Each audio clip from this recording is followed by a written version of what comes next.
C'est en compagnie des familles de Polynésie que nous passerons cette émission.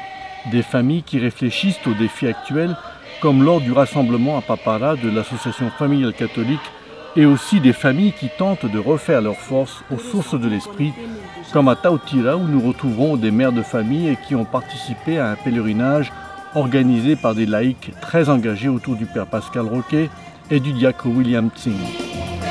Chers amis du Te Mahana o Te Whatu, bonjour.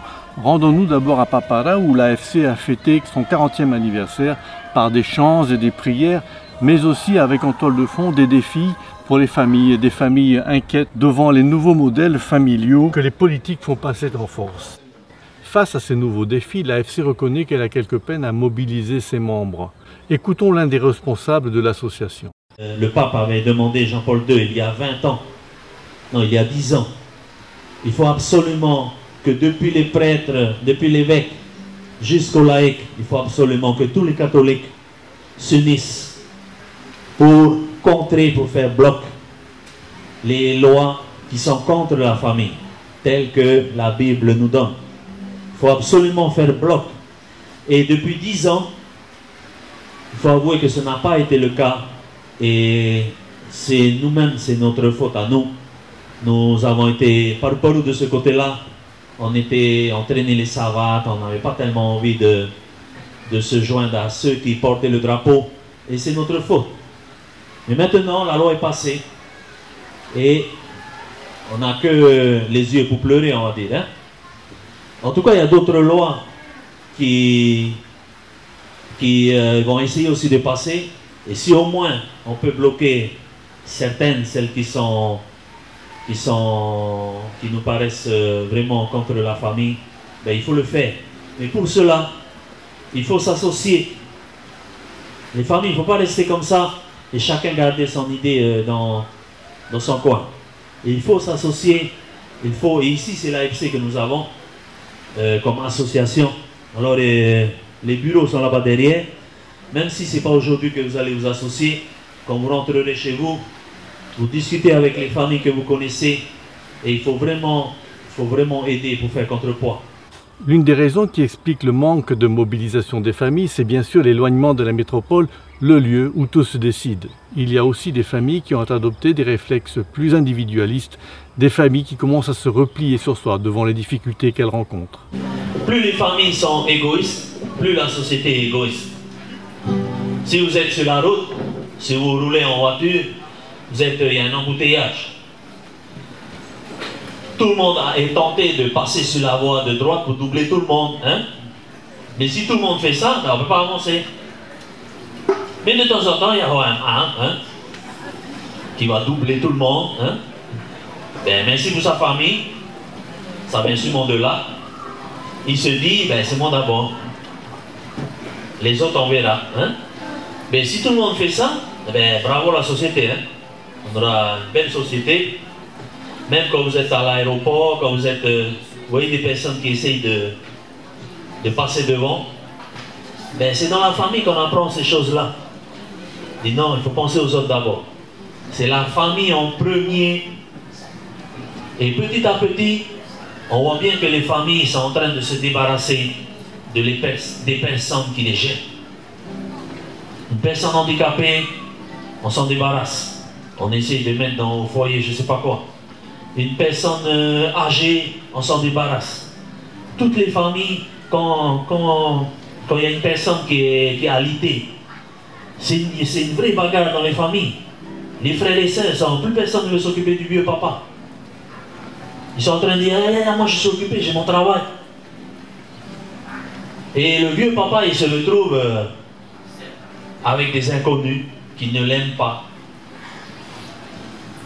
Et ça, on commence à voir ça beaucoup dans les familles polynésiennes. Hein? Alors, famima, les gars, préparez-vous. Hein? Préparez-vous à savoir vous occuper des personnes faibles. Ne vous préparez pas à vous en débarrasser. Hein? Préparez-vous à vous en occuper. La famille, c'est une petite société, c'est la plus petite. Toute société commence par la famille. Donc déjà là, c'est la brique c'est la brique, c'est le parpaing pour construire la maison, c'est la famille. La maison, c'est la société. La famille, c'est la brique. Pourquoi les États devraient aider les familles? Pourquoi à être plus stables?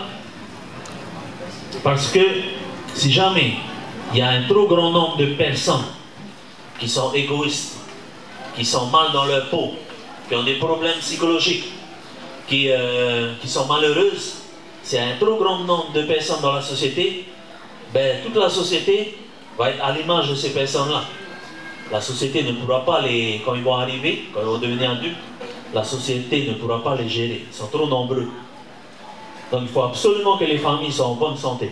Le pape Jean-Paul II avait fait une homélie en 1991 où il disait: pour dépasser la mentalité individualiste aujourd'hui répandue, il faut un engagement concret de solidarité et de charité qui commence dans la famille. La charité commence dans la famille. Comme d'habitude, plusieurs ateliers étaient proposés à la réflexion des familles. Au nombre de ces ateliers, il y avait celui consacré au gender.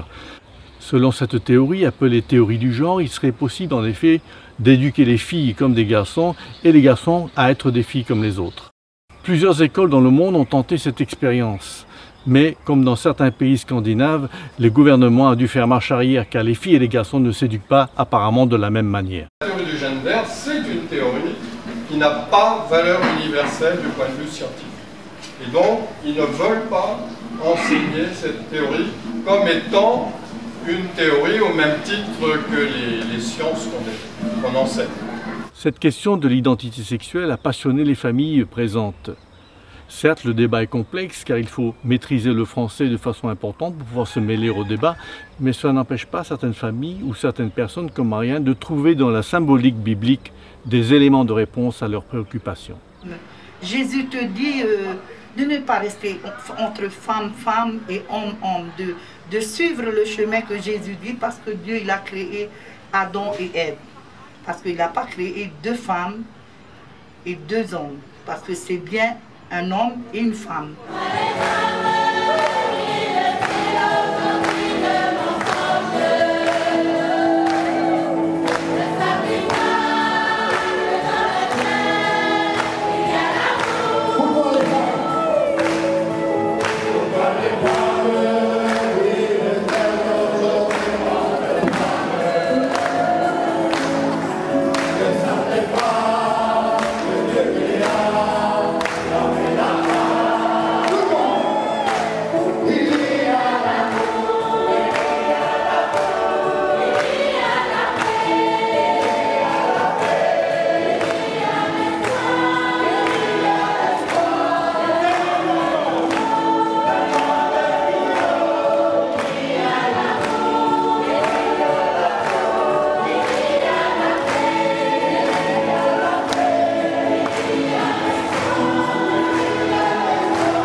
Place maintenant au spectacle avec pour commencer les jeunes qui ont été plus nombreux que d'habitude à participer à ce rassemblement annuel de l'AFC.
Direction maintenant Tautira avec le pèlerinage des mères de famille organisé par le père Pascal Roquet et le diacre William Tsing. Un pèlerinage entre femmes qui connaît un succès certain depuis quelques années. Cette année encore, elles sont plus d'une centaine à vivre ou à revivre cette expérience unique en Polynésie. L'idée est née en 2006-2007 à peu près, suite à une conversation que nous avions eue à quelques-uns à la paroisse Saint-Louis des Armées. Le désir était de mettre en place ici, donc à Tahiti, le pèlerinage des mères de famille et des pères de famille qui habituellement se fait en métropole. Pour ceux qui connaissent un peu l'histoire, il y a vers les années 1800, début 1900 à peu près, un père de famille s'était rendu donc du côté de Cotignac dans le sud de la France. Il avait des problèmes, Saint-Joseph lui est apparu et en remerciement pour les problèmes de famille qui sont réglés dans sa famille, il a décidé de partir et de faire tous les ans un pèlerinage avec ses enfants. Et au fur et à mesure, le pèlerinage s'est agrandi en nombre. Il y a d'abord un pèlerinage des pères de famille et des mères de famille qui marchent. Donc, ils sont beaucoup plus nombreux que nous, bien sûr, à marcher tous ensemble. Donc, tout un week-end complet, comme nous du reste, du vendredi donc au dimanche, avec une messe solennelle le dimanche midi. Et eux marchent par chapitre de différents coins de la région du Var, pour Toulon à peu près, et ils arrivent tous ensemble par chapitre à Cotignac. C'est le lieu de rassemblement. Et donc nous autres, on s'est dit en 2006-2007 qu'il serait bon de mettre en place le pèlerinage, ici même, des pères au départ, et après des mères, dans l'esprit un peu donc de Cotignac, de ce qui se passe en métropole, avec un souci, c'est de l'aménager un peu par rapport à ce qui à la vie d'ici, à la culture d'ici. Et donc on a mis en place un premier pèlerinage en 2007-2008 à peu près, et ce sont d'abord les pères qui ont marché. Certes, on n'était pas nombreux, c'est plutôt du côté de Taravao où nous avons marché ensemble, à travers les plateaux de Taravao, et ça a été un premier succès. Et au fur et à mesure, on a remis en place ce pèlerinage. L'idée est venue de mettre en place le pèlerinage des mères de famille. Pendant un certain temps, l'idée était de faire en sorte que le projet puisse être donné donc à des responsables qui sont originaires d'ici, donc à des Polynésiens, qui ont pris le projet, entre autres Petit Frogier et le diacre William Tsing déjà. Ils ont repris le projet en main et aujourd'hui, nous le reprenons aussi avec eux. Et nous sommes fiers donc de participer aujourd'hui, effectivement, à ce pèlerinage des mères de famille. L'année dernière, elles étaient 130 à peu près.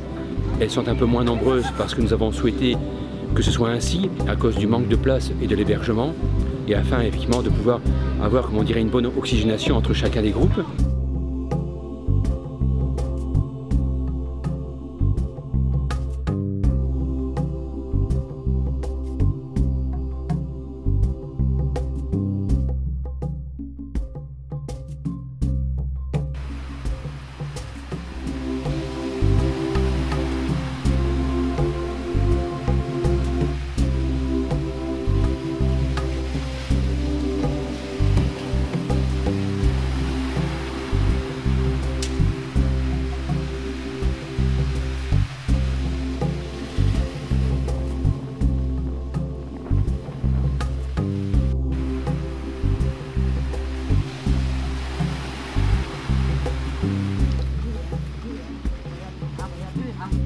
Qu'est-ce qui te plaît dans cette aventure? De marcher comme les apôtres, et puis le pardon aussi. On a besoin de ça. Hein? Parce qu'on a plein de choses. On reconnaît d'ailleurs qu'on a fait du mal à droite, à gauche. Maintenant, il faut accepter d'aller demander pardon. La question c'est de dire, mais pourquoi elles vont marcher ces mères? Pourquoi ces pères marchent-ils? Simplement en priant pour leur famille. Et comme le pape François, dont tout le monde fait l'éloge, nous dit que c'est un très bon pape, et j'en conviens, j'en suis sûr, et il a insisté pour que cette année soit l'année de la famille, nous sommes en plein dedans. Ces mères qui marchent viennent prier pour leur famille, pour la conversion de leur famille, et Dieu sait si malheureusement aujourd'hui les familles ont besoin de conversion. Et toutes ces mères sont dans le même état d'esprit, prier pour la conversion de leur famille, prier pour que la famille et leur famille retrouvent parfois une unité, retrouvent une certaine communion, en offrant peut-être parfois un projet de mariage avec un concubinage qui ne fait que durer, et à un moment donné, l'épouse va marcher en espérant que par Saint-Joseph, le patron de l'impossible, celui qui rend possible l'impossible, effectivement, à l'aboutissement du pèlerinage, bien, effectivement, pourquoi pas une demande en mariage. On me dira, mais il y a des retraites, entre autres, je ne donnerai pas de nom de retraite, qui se font Mais comme disait le diacre ce matin, des retraites, on est assis sur une table, ou du moins sur une chaise en face d'une table, on écoute un enseignement, il y a des bons repas aussi, j'en conviens, des pauses sans arrêt, pause, mais on ne marche pas. Et le diacre avait raison, William Singh, de dire que le Christ, on ne peut le rencontrer qu'en marchant. Le Christ a toujours rencontré les pauvres sur la route, en marchant. Même ceux qui étaient sur le bord de la route, il les a rencontrés en marchant. C'est pourquoi il est bon de marcher. Il parlait aussi des disciples d'Emmaüs qui vont rencontrer le Christ, effectivement en écoutant sa parole et le découvrant bien sûr à la façon et à la fraction du pain. On a l'impression que en marchant, on marche vers une arrivée, un objectif, et en fin de compte cette arrivée, cet objectif, ben, c'est Dieu. Et tout en marchant, on réfléchit, on peut aussi réfléchir assis, mais en marchant c'est différent. Voilà, on souffre et cette souffrance on fait comme si c'était nos épreuves et voilà, on offre au Seigneur et on la fatigue, on la sent mais différemment.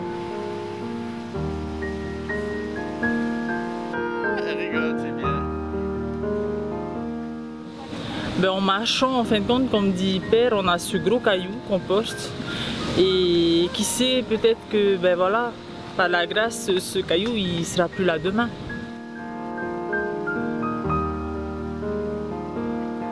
Entre femmes, je pense qu'on a le même langage. Et ce langage, c'est pas forcément tous les hommes, tous les époux, tous les compagnons qui comprennent. Et entre femmes, on peut comprendre la situation de chacune.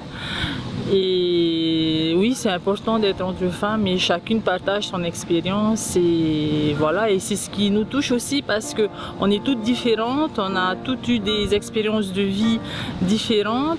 Et voilà, quand on partage que ben, de temps en temps, on est fiou, on est énervé après nos époux et qu'à côté, il y en a qui versent des larmes parce qu'ils n'ont plus leur époux avec elles. On se remet en question et on se dit que quelque part, on aura beau se plaindre de nos époux, mais c'est quand même notre équilibre et voilà quoi. On ramène toujours la mère, l'épouse à sa place et elle a une grande place dans une vie de famille. Donc ce pèlerinage, ben voilà, il nous fait prendre conscience de la valeur qu'on est d'être une femme, une épouse.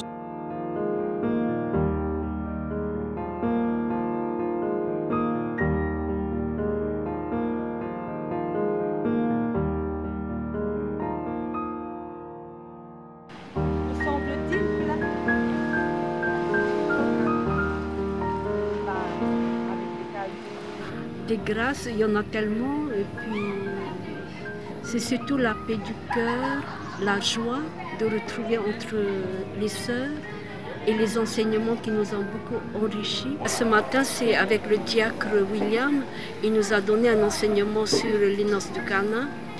Ça nous a tous beaucoup touchés et changé notre façon de voir. C'est-à-dire, ce qui m'a vraiment touchée, c'est quand il disait que pour nous, ceux qui peuvent recevoir le corps du Christ, il a l'impression que des fois c'est une habitude.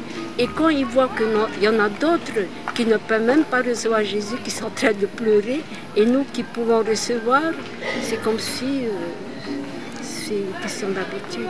Et pourtant non, quand nous allons recevoir Jésus, c'est vraiment aller le chercher, le Tout-Puissant, le Dieu, et puis essayer que c'est Jésus qui vit en nous, et non pas nous.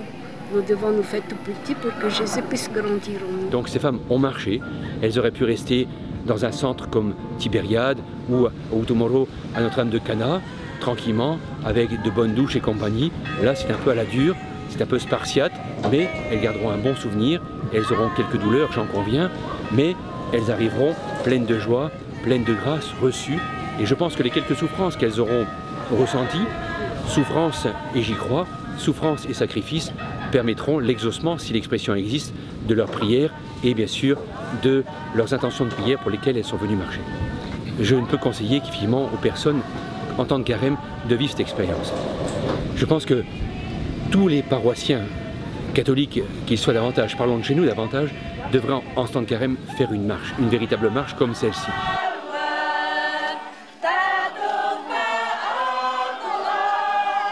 Mortification, souffrance sont les termes qui reviennent souvent en ce temps de carême. Mortification des sens, sacrifice, souffrance. Et on n'est pas là pour se faire souffrir.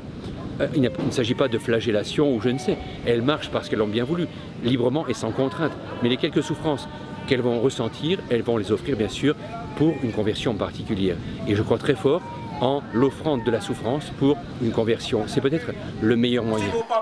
Nous nous rappelons que nous sommes en pèlerinage sur la terre et c'est au terme de notre pèlerinage sur la terre que nous rencontrerons Dieu bien sûr au ciel. De l'importance de marcher, de sortir de chez soi. Ces femmes ont abandonné mari, enfant, maison. Elles ont abandonné ce qu'elles ont de plus cher pour être à celui qui leur est cher et qui est le Seigneur. C'est en ce temps de carême, je pense, le meilleur ou la meilleure proposition qui leur est faite.